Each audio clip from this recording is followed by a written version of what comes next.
Spieltag Nummer 28 startet heute mit Augsburg gegen Bayern, also ein bayerisches Duell, Südduell. Die Augsburger haben letzte Woche in Hoffenheim 1-1 gespielt.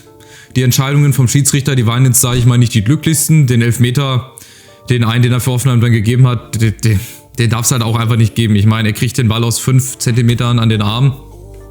Wo soll er hin mit seiner Hand? Also das ist wieder so eine typische Entscheidung. Aber auch darüber kannst du ein Buch schreiben. Handspiel, so ein Thema, das kannst du ewig diskutieren. Das ist einfach sehr, sehr wild, sehr, sehr furios und kurios. Die Bayern auf der anderen Seite haben knapp zu Hause gegen St. Pauli gewonnen. 3-2, das war auch mehr Hängen und Würgen. Ich glaube, das haben sich die Bayern auch ein bisschen anders vorgestellt. Aber gut, Sieg ist Sieg und sie sind auf dem besten Weg, deutscher Meister zu werden. Bleibe ich auch nach wie vor dabei, auch wenn die Leverkusener noch hinten dran sind. Aber für mich werden die Bayern deutscher Meister. Ob sie 2-3 Spieltage vor Schluss Meister werden, weiß ich nicht. Aber ich denke mal, sie werden deutscher Meister, auch wenn jetzt natürlich die Hypothek groß ist. Ne? Alphonso Davies fehlt, Upamecano fehlt.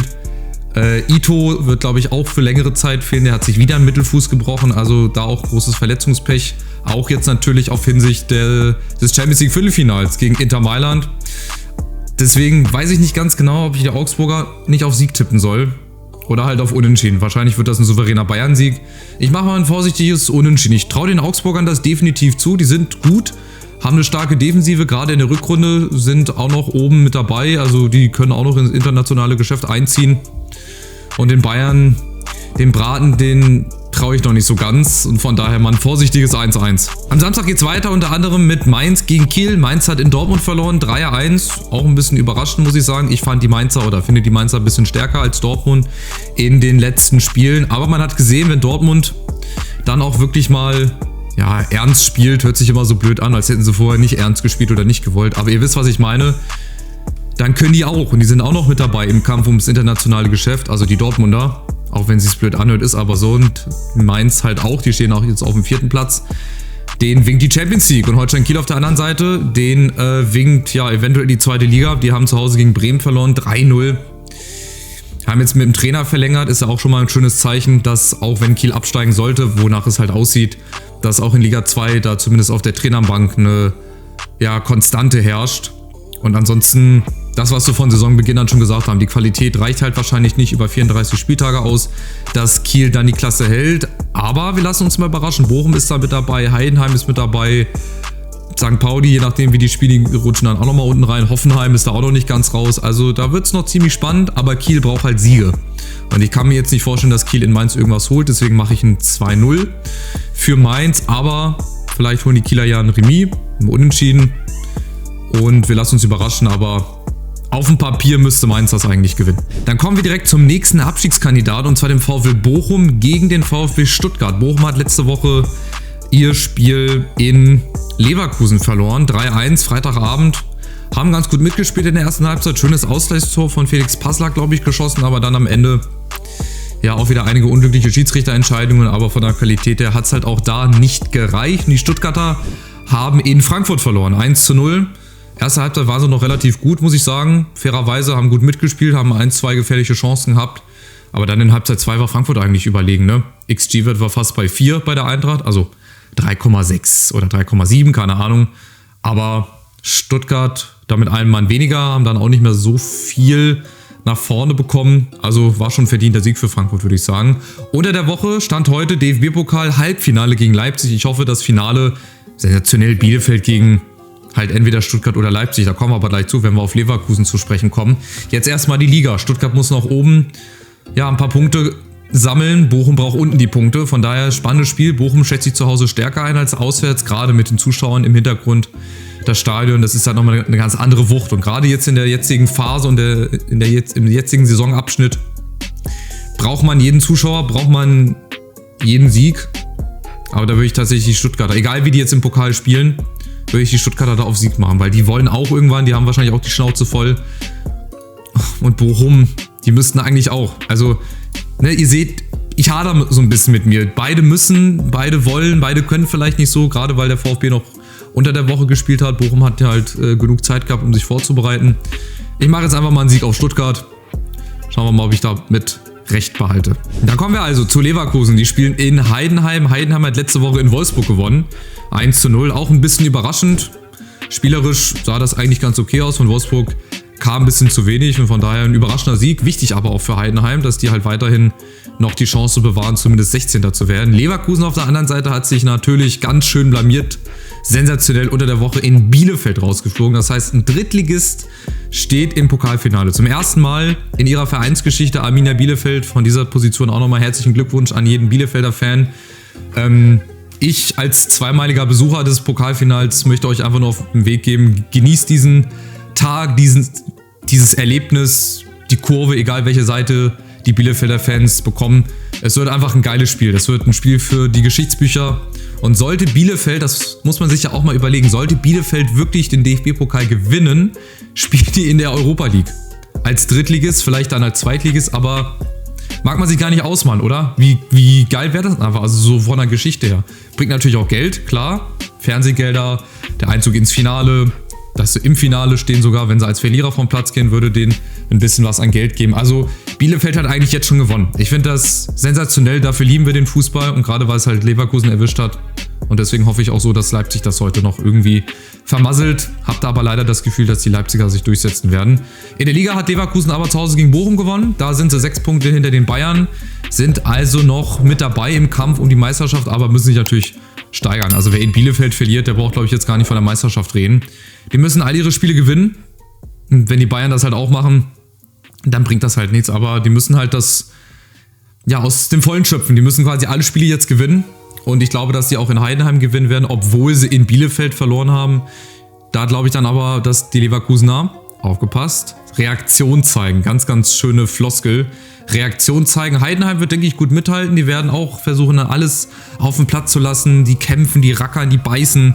Und Mannschaften, die jetzt um die Zeit unten mit drin stecken, die sind auch ganz, ganz schwer zu bespielen. Aber ich glaube, dass Leverkusen sich da ganz knapp durchsetzen wird. Freiburg gegen Dortmund, nächste interessante Partie für beide Teams. Freiburg hat letzte Woche zu Hause gegen Union auch überraschend verloren. 2:1, also da hat wirklich ganz viel auch unter anderem für Frankfurt gesprochen. Ich spreche jetzt aus Sicht des Frankfurt-Fans. Das war ein rundum perfekter Spieltag. Die Konkurrenz hat verloren. Allesamt verloren. Mainz verloren, Stuttgart, klar, haben wir geschlagen. Freiburg auch verloren gegen Union. Das heißt, die Tür ist eigentlich schon so ein Spalt geöffnet für die Champions League. Da müsste eigentlich nur durchgehen. Und Dortmund hat halt zu Hause gegen Mainz gewonnen. 3:1, auch ohne Guirassy hat es funktioniert. Mal gucken, ob er in Freiburg wieder mit dabei ist, gehe ich mal von aus. Und Dortmund, wenn die halt jetzt auch nochmal einen Saisonendspurt hinlegen, ein paar Siege holen, dann können die sich auch noch fürs internationale Geschäft qualifizieren. Ob jetzt die Conference League, ob die Euro League, wäre, glaube ich, Dortmund egal. Champions League, muss ich ehrlicherweise sagen, traue ich denen jetzt nicht mehr zu, aber man hat schon so viel erlebt. Ich habe zum Beispiel erlebt, dass Frankfurt mal 2020, 2021 einen knappen 7 oder 8 Punkte Vorsprung noch verspielt hat. Also da war Frankfurt schon mal kurz vor der Champions League. Dann ist rausgekommen, dass Hütter zu Gladbach geht und seit der Verkündung ging es halt bergab. Und Frankfurt wurde noch 5. Dortmund zog in die Champions League ein. Also von daher, wie sagt man immer so schön, ich habe schon Pferde vor der Apotheke kotzen sehen, aber gut, um aufs Sportliche zurückzukommen, würde ich da auch ein Unentschieden machen. Ich glaube, beide wollen, beide haben die Qualität auch zu gewinnen, aber hart umkämpftes Spiel, ein torreiches 2:2, nehmen wir. Wird wahrscheinlich nicht so kommen, aber ich habe es jetzt mal getippt. Dann kommen wir zu Leipzig gegen Hoffenheim. Ihr merkt, meine Begeisterung ist grenzenlos. Das El Plastico 2.0, keine Ahnung, Dosen gegen Hopp. Nennt wie ihr es wollt, auf jeden Fall ist es Leipzig gegen Hoffenheim. Leipzig hat letzte Woche halt auch verloren in Gladbach, 1:0. Hat mich für Gladbach gefreut. Ich finde, die spielen auch einen sensationellen Schuh diese Saison. Haben sich auf jeden Fall, klar, auch durch Seoane, also mit Seoane gesteigert. Ist halt auch ein gutes Beispiel, dass man auch mal an einem Trainer festhalten muss, auch wenn es mal eine Saison lang vielleicht nicht so gut läuft. Aber Trainer brauchen ja auch Zeit, um etwas zu entwickeln. Manchmal braucht es halt ein halbes Jahr, manchmal halt auch 1 oder 2 Jahre. Muss man halt das Vertrauen entwickeln. Unter der Woche DFB-Pokal, wie gesagt, ich hoffe, dass sie gegen Stuttgart rausfliegen. Vermute aber leider, dass dann Bielefeld diejenigen sein werden, die das im Finale dann mit Leipzig zu tun bekommen werden. Ich hoffe natürlich auf den VfB. Und Hoffenheim hat auch zu Hause gegen Augsburg nur 1:1 gespielt. Also nicht verloren. Ich muss immer nebenbei so ein bisschen aufs Handy gucken, weil ich mir nicht alle Ergebnisse merken kann. Also Hoffenheim gegen Augsburg zu Hause, unentschieden, auch glücklich. Der Elfmeter dann, der zum Ausgleich geführt hat, hätte man jetzt unbedingt nicht geben müssen. Dann haben sie ja noch einen Elfmeter bekommen, der dann aber zurückgenommen wurde, richtigerweise. Ja, Hoffenheim steht auch unten drinne mit dem Rücken zur Wand. Je nachdem, wie die Konkurrenz spielt, Bochum, Heidenheim, St. Pauli, dann können die halt auch ganz dicht am Abgrund stehen. Und von daher, ich wünsche, beide Teams verlieren. Es gibt ja dieses Meme, I hope just both team lose. Also, dass beide Mannschaften verlieren. Aber ich muss ja jetzt irgendwas hier eintragen oder ich lasse das Spiel einfach frei. Nee, ich mache jetzt einfach mal auch ein Unentschieden. Komm, machen wir mal ein 1:1. Weil ich möchte, dass eigentlich beide Mannschaften verlieren. Da das aber leider nicht geht, hoffe ich, dass beide maximal einen Unentschieden holen. Dann kommen wir zum Topspiel. Wieder mit Frankfurt-Beteiligung. Diesmal in Bremen. Schönes Spiel. Samstagabend, 2 Traditionsclubs. Bremen, Frankfurt. Stadion wird ausverkauft sein. Geile Stimmung, hoffentlich ein geiles Spiel. Was willst du denn mehr? Bremen hat in Kiel gewonnen. 3:0 war auch mal wieder wichtig für die Bremer. Die sind halt auch oben noch mit dabei. Ich muss gleich mal die Tabelle aufrufen, dann werde ich euch das mal sagen.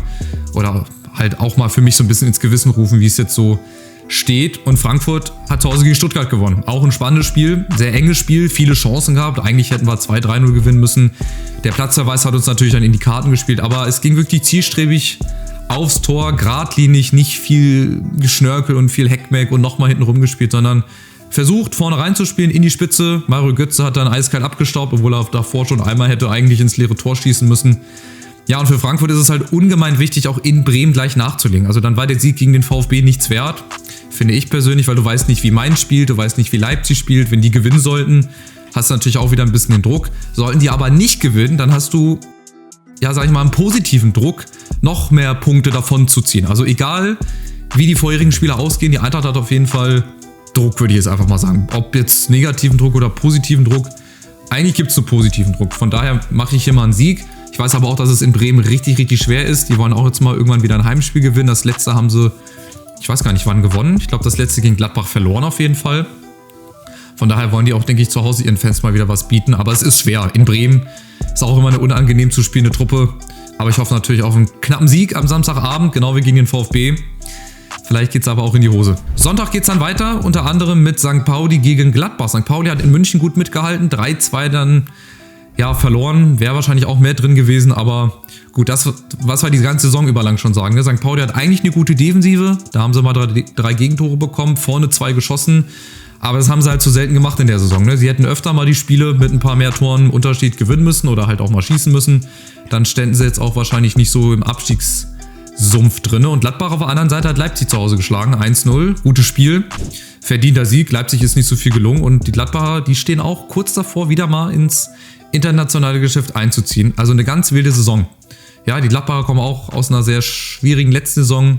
Ist nicht immer alles glatt gelaufen und rund gelaufen, haben aber am Trainer festgehalten, was ich persönlich halt auch immer gut finde, dass man nicht immer gleich die Flinte ins Korn wirft, weil du brauchst ja dann auch jemanden, der es besser macht. Also wenn du einen Trainer entlässt, ist ja alles schön und gut, aber du musst dann halt auch jemanden haben, der es auch besser macht. Sonst hättest du dir das ganze Geld sparen können. So, deswegen glaube ich, dass die Gladbacher den Schwung mitnehmen. St. Pauli wird auch, denke ich, gut mitspielen, aber ich glaube, dass die Gladbacher auf St. Pauli gewinnen werden. Ich mache da mal ein knappes 1:0, weil ich St. Pauli auch für stark einschätze. Jetzt gerade so, auch im Saisonendspurt werden die auch nochmal alle Kräfte bündeln, um halt nicht abzusteigen. Von daher glaube ich, spannendes Spiel. Ich glaube nicht, dass da viele Tore fallen, aber auf mich braucht er nicht hören. Ich habe meistens Unrecht. Also 1:0 für Gladbach. Und den Abschluss machen Union Berlin und der VfL Wolfsburg. Union hat letzte Woche in Freiburg gewonnen, auch überraschend 2:1. Ich habe es mir gewünscht, also zumindest, dass Freiburg nicht gewinnt, aufgrund der Tatsache, dass sie halt hinter Frankfurt stehen. Aber dass sie natürlich gewinnen, war natürlich super. Die brauchen auch noch ein paar Punkte, damit sie nicht unten reinrutschen. Wolfsburg hat zu Hause gegen Heidenheim verloren. Die spielen gerade auch momentan nicht so den besten Fußball. Hasenhüttl soll natürlich schon ein bisschen in der Kritik stehen. Verständnisvoll oder ist halt verständlich, weil Wolfsburg auch andere Ansprüche hat. Aber auch die sind noch nicht raus.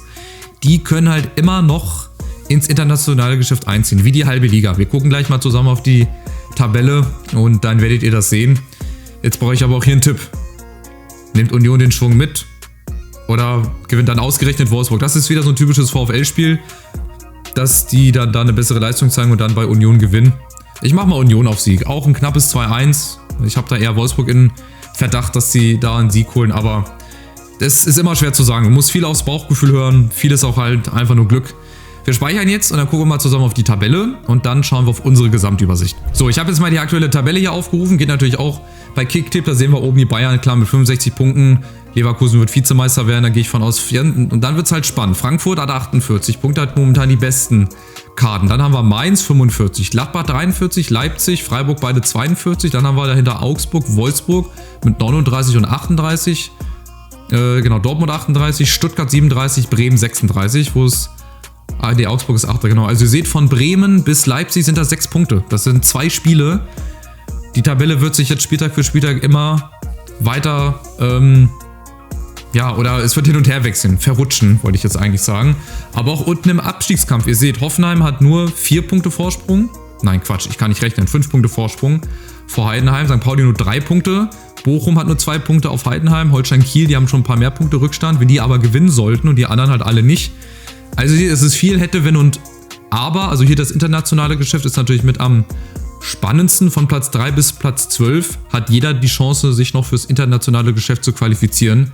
Also es lohnt sich hier dran zu bleiben. Jetzt gucken wir mal kurz auf die auf die Tippübersicht. Und da sehen wir Rass. Auf der 1, 2 Punkte vor Hegebusch, Musiklo, der Cem und Prinz Poldi. Das sind die ersten 5. Spannend. Wie gesagt, wenn es mal irgendeinen gibt, der pro Spieltag mal 20 Punkte rausrotzt, dann wird das auch noch sehr, sehr interessant. Genau, dann, ich bin übrigens auf Platz 37. Ich bin wieder auf der ersten Seite. Ich muss nicht mehr umblättern, um mich zu sehen. Und dann wird das noch richtig, richtig spannend. Ich wünsche euch wie immer viel Glück für eure Mannschaften, für eure Tipps. Und ich wünsche euch ein schönes Wochenende. Bleibt gesund. Und dann bin ich sehr, sehr gespannt, wie die Bayern spielen, wie Leverkusen das Pokalaus verkraftet, ob die Stuttgarter es geschafft haben, ins Finale einzuziehen und dann in Bochum ein bisschen rotieren. Weiß ich nicht, wie Frankfurt in Bremen spielt. 50-50 Spiel, würde ich sagen. Wir gucken nochmal kurz auf den nächsten Spieltag. Was haben wir da so? Oh, Wolfsburg-Leipzig auf dem Freitagabend. Na hopp. Da gibt es bestimmt noch Karten. Auch wenn ihr euch spontan entscheidet. Fahrt hin, Wolfsburg-Leipzig muss man auf jeden Fall verpassen. Oh, den Klassiko gibt's. Bayern gegen Dortmund hatte ich noch gar nicht so auf dem Schirm. Frankfurt spielt dann gegen Heidenheim um 17:30 Uhr, weil halt dann auch europäische Woche wieder ist. Bayern spielt gegen Inter, Frankfurt spielt gegen die Tottenham Hotspur, Dortmund spielt gegen Barcelona. Also Barcelona, es wird sehr, sehr interessant. Bochum spielt gegen Augsburg, Hoffenheim, Mainz, Leverkusen, Union. Naja, seht ihr ja, Holstein Kiel, St. Pauli, direktes Abstiegsduell. Also, schönes Wochenende, genießt das schöne Wetter, falls ihr es habt. Und bis nächste Woche. Macht's gut. Ciao, ciao.